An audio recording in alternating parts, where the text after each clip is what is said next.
Assalamualaikum warahmatullahi wabarakatuh.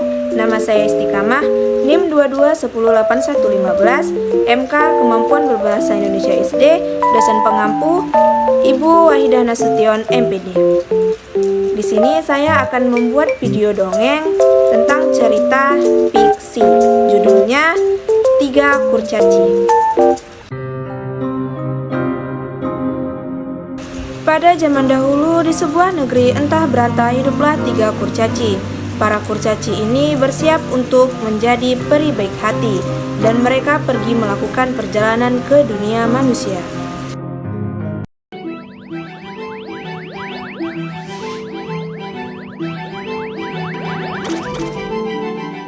Tugas kita menanti.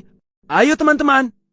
Aku senang sekali, akhirnya kita akan melihat dunia manusia. Aku ingin agar setiap orang menjadi bahagia. Jika kita membantu manusia dan membuat mereka bahagia, kita juga akan menjadi peri baik hati.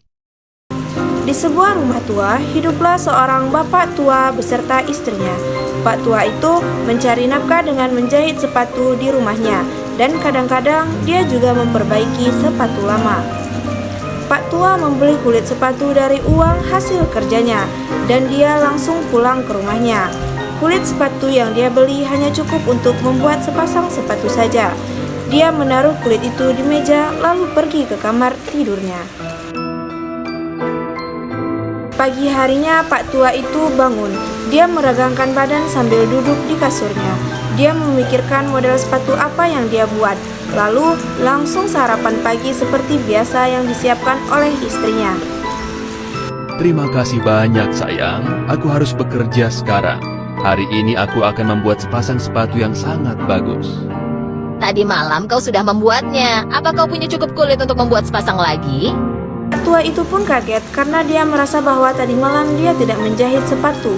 Lalu Pak tua itu pun langsung lari ke depan tempat dia menjahit sepatunya dan diikuti oleh istrinya. Ketika membuka pintu, apa yang dilihatnya? Selembar kulit yang ia tinggal semalam berubah menjadi sepatu yang sangat indah. Mata Pak tua hampir copot karena kaget. Kapan aku membuat sepatu ini? Aku tidak ingat. Kurasa aku benar-benar sudah tua. Sepatu itu sangat indah sehingga Pak tua langsung menaruhnya di jendela. Tak lama kemudian seorang pelanggan yang kaya raya melihat sepatu itu dari jendela dan langsung masuk. Selamat pagi, aku ingin membeli sepasang sepatu yang ada di jendela itu.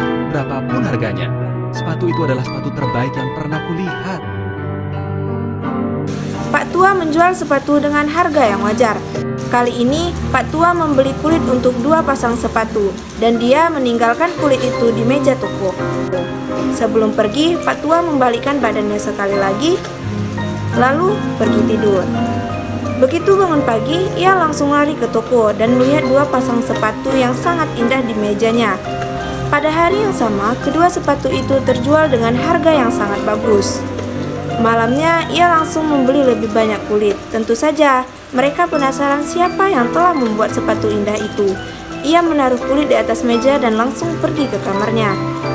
Pagi harinya, terdapat setumpuk sepatu yang sangat indah di meja. Pak tua menjual semuanya pada hari itu. Untuk waktu yang lama, Pak tua dan istrinya bisa hidup dengan uang dari sepatu yang telah terjual.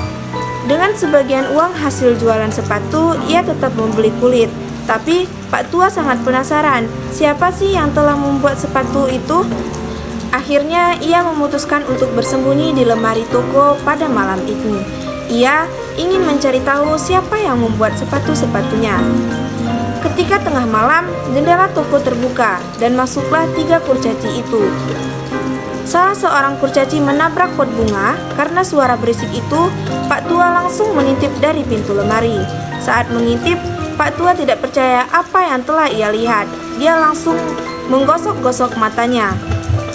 Dan apa yang Pak tua lihat? Ia melihat 3 kurcaci sedang membuat sepatu. Mereka menari sambil bekerja. Ada yang memotong, mengelem, dan menjahit sepatu. Lalu mereka memasang tali sepatu dan menyemirnya. Para kurcaci bekerja sangat cepat sehingga dalam sekejap mata terdapat banyak sepatu yang ada di atas meja. Indah sekali. Ayo kita pergi sebelum ada yang bangun. Para kurcaci pergi sambil menari bahagia. Pak tua langsung keluar dari lemari dan langsung pergi membangunkan istrinya dan memberitahu apa yang terjadi kepada istrinya. Dan tentu saja istrinya kaget, ia langsung berlari ke toko.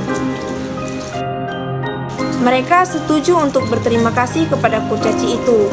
Hari berikutnya, sang istri menyiapkan banyak makanan untuk jamuan. Ketika kurcaci datang, mereka melihat ada banyak makanan di meja. Lihat makanan itu. Apa itu disiapkan untuk kita? Tentu saja itu untuk kita. Jika tidak, kenapa mereka membawakannya pada jam segini? Kupikir kita sudah menyelesaikan misi kita di rumah ini. Sekarang kita bisa pergi ke rumah lain yang membutuhkan bantuan kita. Pada pagi hari, Pak tua dan istrinya melihat setumpuk sepatu yang sangat indah. Setelah hari itu, para kurcaci tidak pernah kembali lagi. Pak tua dan istrinya bisa bertahan hidup dengan hasil jualan sepatunya. Pak tua berpikir, setelah bekerja bertahun-tahun, ini adalah hadiah untuknya. Itulah alasan ia tidak pernah berhenti membuat sepatu, dan kapanpun ia mengingat kurcaci itu, dia sangat berterima kasih dan bersyukur.